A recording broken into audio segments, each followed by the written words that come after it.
There we go.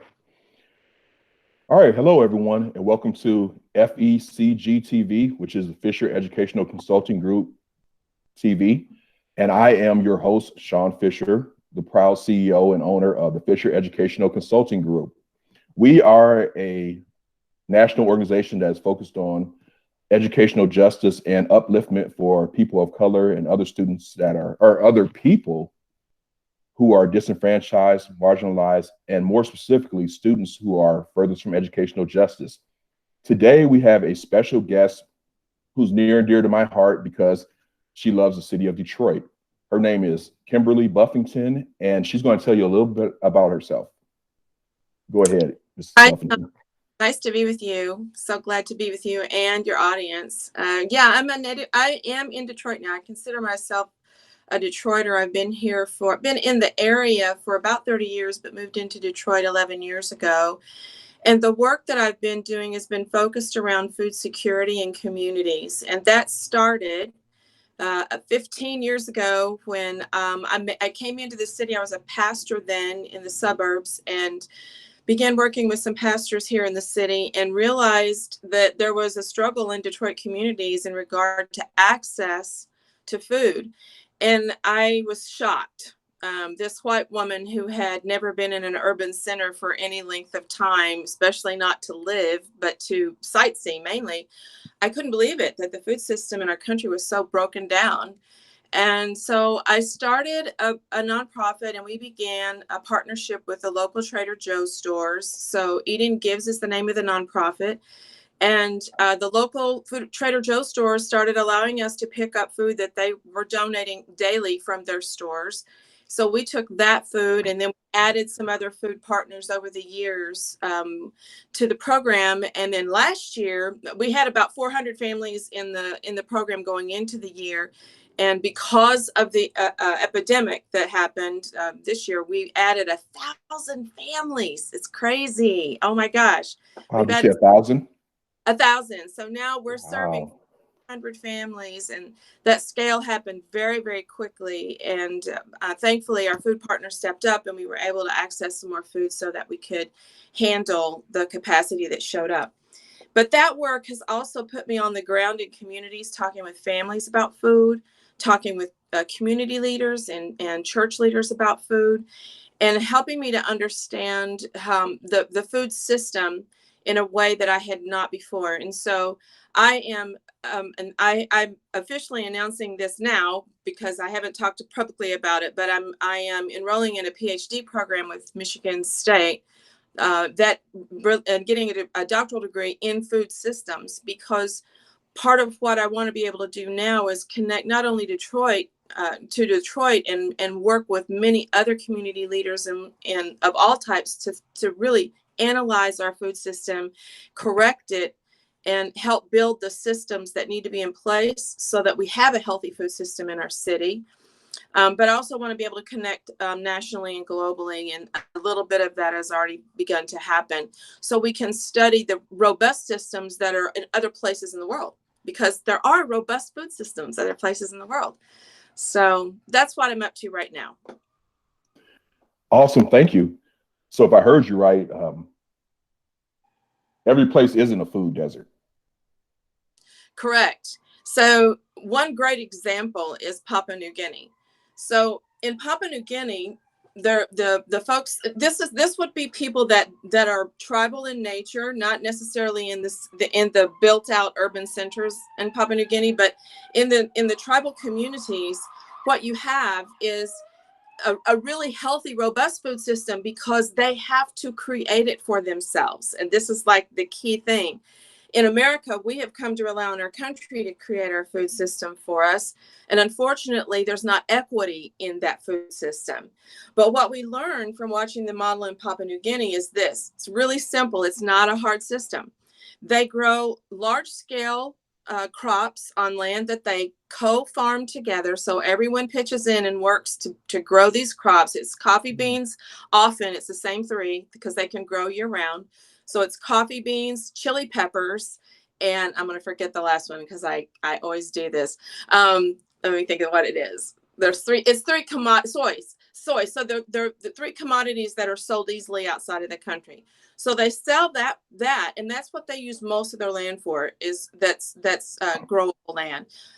They sell that property. That money then comes back into the community, and then they decide as a community how they're going to spend that money, because they all worked to grow and sell those crops. And then they grow on larger tracts of land, and they grow things that the whole community wants to grow. Everybody eats this. For us in America, that would be lettuce and tomatoes and herbs. We all pretty much eat that kind of stuff. And then they grow close to their homes. But even in the way that they grow in that backyard garden or around the house garden, however they do it, they talk and communicate with each other so that they're not all growing the same things, but rather growing different things. And then they trade with each other. All right. So you've got food that's free.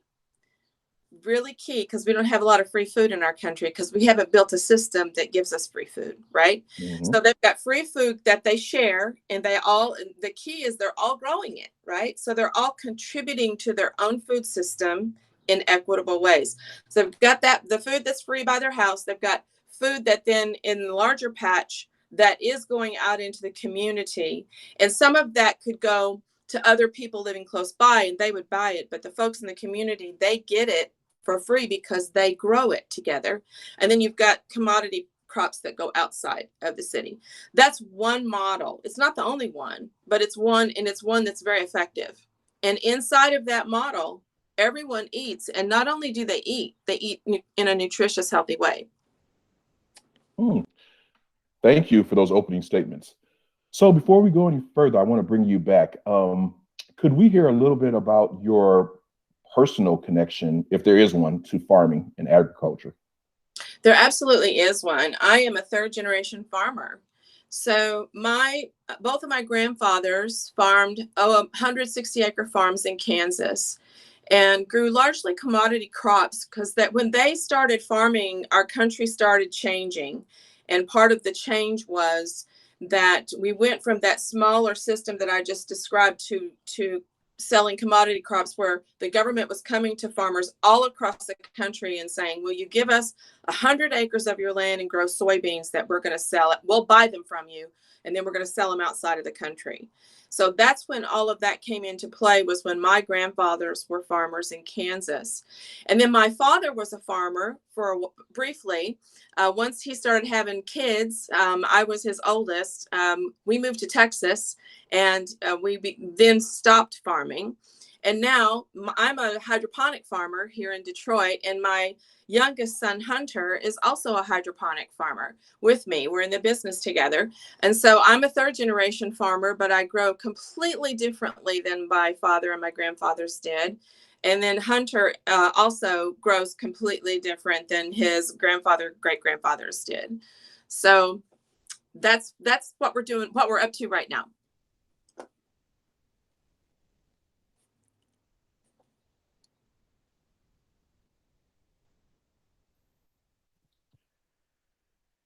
Thank you so much. So that background information was key to why we're doing this information, or this interview.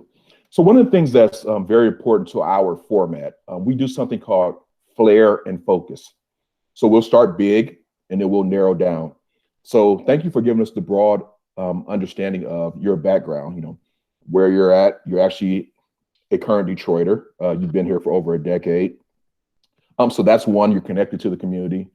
Two, you're a third generation farmer who's actually currently farming. So you have that experience, and it's in your immediate family. You said your son Hunter helps as well. So we have that big background that shows us the why. Now let's narrow down. I'm going to press you a little bit in our interview. So since you've been in Detroit for the last 11 years, I believe, or 10 years plus, tell us a little bit about what have you seen in the way of food insecurity in the city of Detroit? There's several things that have popped up. I think the weekly work that I did for many years on doing food distribution gave me a lot of opportunity to be in many different communities. And that really helped, because what's really apparent is there's a vast difference in in communities in Detroit. And some of it has to do with population density. Some of it has to do with how much land is there, how many, and this was more of a problem, more of an issue as far as safety goes a decade ago. It's much better now, but how many abandoned houses are in the community that are causing difficulty, including, break-ins. I know when I first moved into Detroit, I lived in the northeast corner, like near the intersection of Gratiot and 7. And the community I was in was quite stable, but there were a lot of empty houses. And so we had to watch those houses, collectively as a community. We had to come together and watch them be. And there were several homes burned up, empty homes burned up on my street while I lived there. So we were dealing with things like that. What I noticed about the food access is the lack of markets. This is probably the greatest thing that affects it. Some of the markets have wonderful produce, and some of the markets, I'm not faulting the markets at all. The markets are going after what they can get and what they can sell at a price point. And so I'm not saying anything against the markets, because every single market is needed in Detroit, but they don't have good access to really good produce that'll last a long time. And one of the problems I had as a consumer in my community was buying produce and having it go bad within a couple of days of bringing it home. And that didn't happen to me when I bought produce in the suburbs where I had been for the previous 20 years. So there was a disparity there. So it made me go, what's going on? And so I went back and started asking questions and following the trail of the information. And I realized there isn't equal access even to good produce, to not overly ripe produce, even for people who run markets. And that's a problem, because what happens then as a consumer, we've got consumers in Detroit, they need economy. They need their money to go as far as it can. And so if they're bringing home apples that go bad in 3 days, that doesn't help at all. Not at all. And in fact, when you start talking to them about where they go, they drive to the suburbs because they know the difference too. So that was one problem. And then another problem was, besides like the traveling part of it, is just that some people can't do that. So like you've got people that live in the community, especially the elderly, who are already at risk in a bunch of ways. They may not be able to walk to the bus stop in the winter months in particular and wait 20 minutes, 15 minutes for a bus to take them north to the suburbs to go buy groceries, to come back, to walk home again. All of that gets very problematic for moms with kids as well as seniors, especially in the cold months. So those things began to show up as I did just light research and realized the system is not healthy or robust at all. And there are some things we can do to help that. So let me pause you there. This seems like a perfect point for a natural segue. Tell us about the work your nonprofit does in the city of Detroit to stamp out hunger. You mentioned a little bit about your nonprofit, but kind of drill down and specifically tell us actions that you're taking to disrupt the food insecurity occurring in Detroit. Well, the thing we've been doing for 14 years that's providing some assistance is the food distribution program. And this is where we work with local markets. A lot of the stores, we pick up 7 days a week from 3 Trader Joe's stores, and then get food from Food Rescue US. And anytime there's a big produce drop off in the city, we're there getting some produce for our families too. Mm-hmm. And that's the immediate solution that brings relief. But long term, it's not as solid a solution as some others that are stronger, which would be growing produce in the community. And so what we see in other communities outside of Detroit, as well as global communities that do have more robust systems, what we see is different types of growing.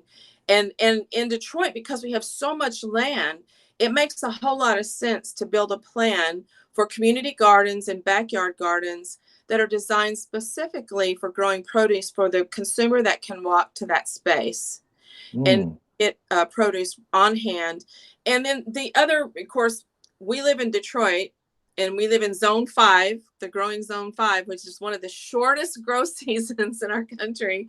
And so I've also looked at hydroponic growing, which we can do every month of the year indoors all the time. And we can also leverage the square footage much, much better because we can grow so many more plants in a hydroponic grow system than we can in the ground. So those are I'm sorry, let me jump in right there because you're going into my next question. So this is perfect. Thank you. So we covered your nonprofit, what specifically you're doing. You're collecting foodstuffs from various stores, Trader Joe's being one of those. And that may very well, I'm not sure where these Trader Joe's are located, but if they're in the suburbs, that may tie into that where you mentioned earlier, the point about food longevity. So maybe those donations from Trader Joe's represent a higher quality of food than what they may receive locally. Okay. So with that being said, everyone that knows me knows that I'm a big proponent of Black business ownership or empowering, the people that are in these urban centers to not just be receivers and people that are appreciative of the help, but to help themselves. Much in the sense of the way that our long departed but too early departed brother Malcolm X told us to do for self. Also, Dr. Claude Anderson, who's very engaged in work with Detroit, just creating Black ownership, and in a way that just doesn't generate money, but also generates sustainability in our communities. So with that background kind of being put out there, my question to you is, tell us how you plan to use your love of farming as a tool to reduce not only Detroit's food desert status, but also to build generational wealth and small business ownership. Love to. This is my favorite part of the project too. And I will say that, like, when I started with the idea of starting a hydroponic farm, what I'm about to share with you wasn't in my purview. But what happened as I was able to, over time, as I did research on starting and launching a hydroponic farm growing produce in Detroit, I was able to secure about $1.5 million in investment and was one of the founding partners of a vertical hydroponic farm called Planted. And it's over here on the Lower East Side. They're doing a great job. They're scaling right now, and I'm super excited for them and what they're up to. I left that farm after a year, in part because I realized while we were building it out, it was such a wonderful project to be a part of. I'm so blessed that I got to do that and had that opportunity.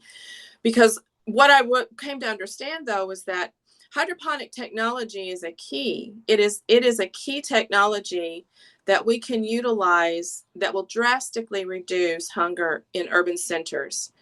And the model of using vertical technology, because of the way vertical technology works, is a little difficult, both financially. It's hard to run, and it's also hard to finance, to be honest with you. But the greenhouse hydroponic technology is a totally different thing. I can access greenhouse technology at a really affordable rate. And that got me thinking, why don't we start another farm using hydroponic greenhouse technology and use this initial farm of 1 to 2 greenhouses as a base to launch 30 more in the city. And those 30, we intend for them to be Black-owned businesses. And what we want to be able to do is put the produce in the community, because it does help the goal of getting walkable produce in a lot of communities fast. But while we're doing that, we're also giving people a business that they can run for a very, very long time. They can pass off to their children if they want to, that they can scale if they want to. And what we're able to do, what Hunter and I are able to do, is leverage our business relationships, especially on the produce side, because one thing these farms do create is thousands of pounds of produce a month.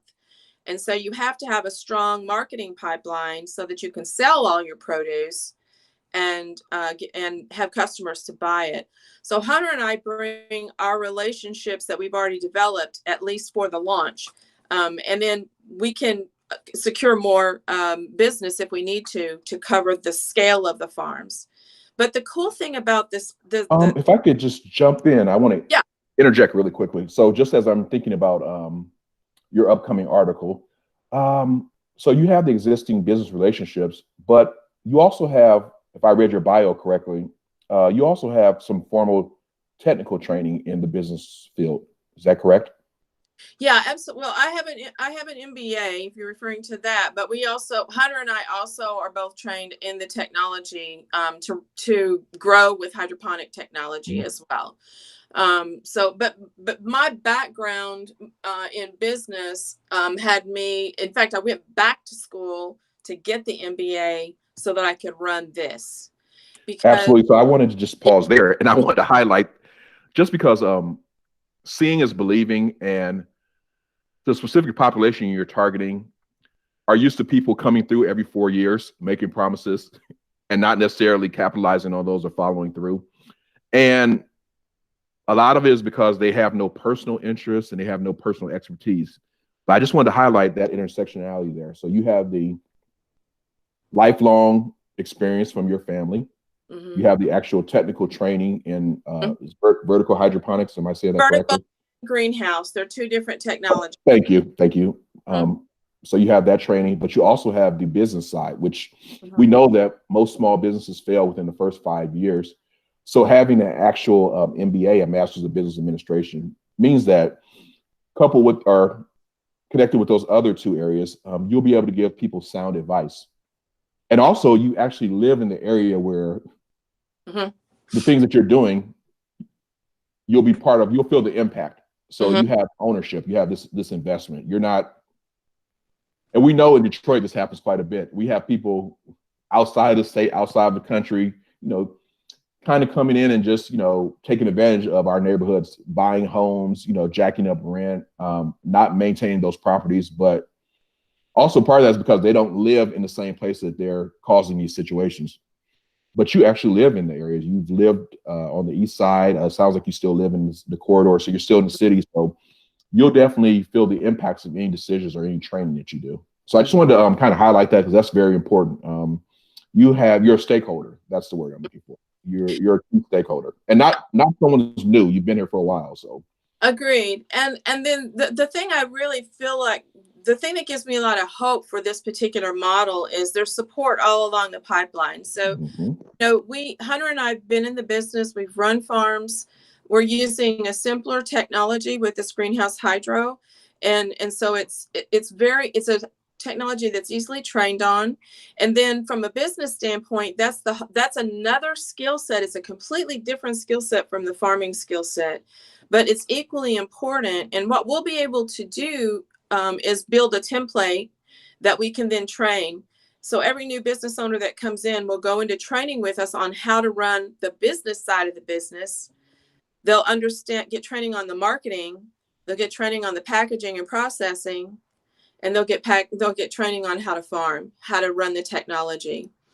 And so there's a lot of support in the process of them being involved in the business, and it really prevents them from a lot of the things that could cause farms to fail. And Hunter and I, we've been in this business long enough. We've seen a lot of people start and not make it to the 3-year mark.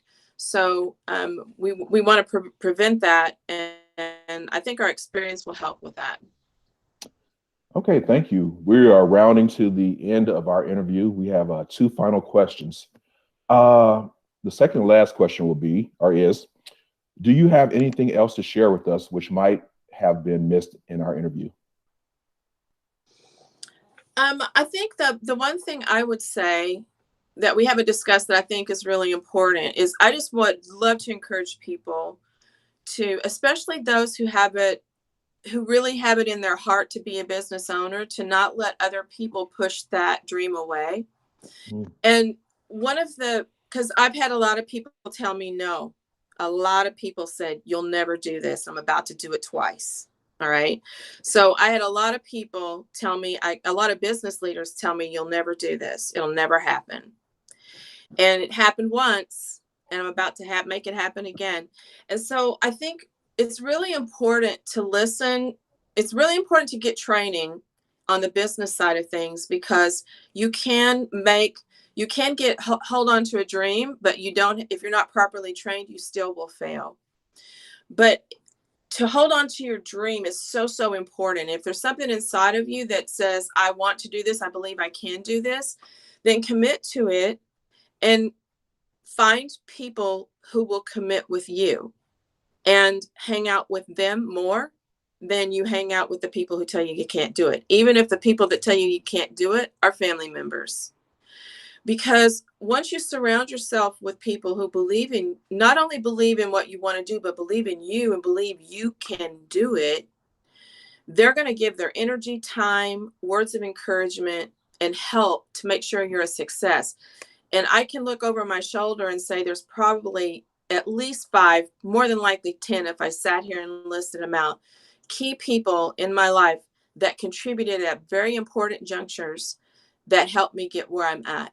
And they did it because they believed in me as a leader, and they believed that I could do it. And so I had to have those people in my life, or I wouldn't be doing what I'm doing. I would have quit a long time ago. So I would say that's probably, on a personal level, the most important thing I've done over the last decade that has me be where I'm at today. Great words of wisdom. So finally, Miss Buffington, how can we follow you or contact you in the future for more information about urban farming or any of the other projects that you're engaging in? The best way to do that is on my Facebook page. It's Kimberly Buffington. Facebook and Instagram. On Instagram, it's Kimberly J. Buff. We haven't officially named the new farm yet. So once we do that, we'll make announcements on both of those social media channels, and then you can switch over to the farming channels. If you want to follow the farm that I helped start, it's called Planted Detroit, and it is on Instagram and Facebook. And it's really a cool space to look at if you're interested in farming technology in particular. Wow, this is really awesome. I'm excited. This is a great thing for Detroit, great thing for the state of Michigan, but more importantly, it's going to be a roadmap or a model for food security and minority-owned businesses. In America, in the world, financial independence is everything. We live in a capitalistic society, so we need to make money, right? And also not temporary money that spawns generational wealth. So I like the sense of ownership because we can pass it down to, our successive family members. So thank you, Ms. Buffington. This was very helpful. I appreciate it. I can't wait to post this in conjunction with your article so that everyone can just, see that there's hope. There absolutely. And the product is something that we consume every single day, so it's always going to be needed. So it's, from a business model standpoint, it's a perfect one. Yep, thank you. So again, everyone, my name is Sean Fisher, proud CEO and owner of the Fisher Educational Consulting Group. And this has been the first podcast of the FECG TV with our guest, Detroiter, I can say that, Kimberly Buffington. Her topic was urban farming and small business ownership and how the two work together. Thank you very much. I appreciate it, and have a great day.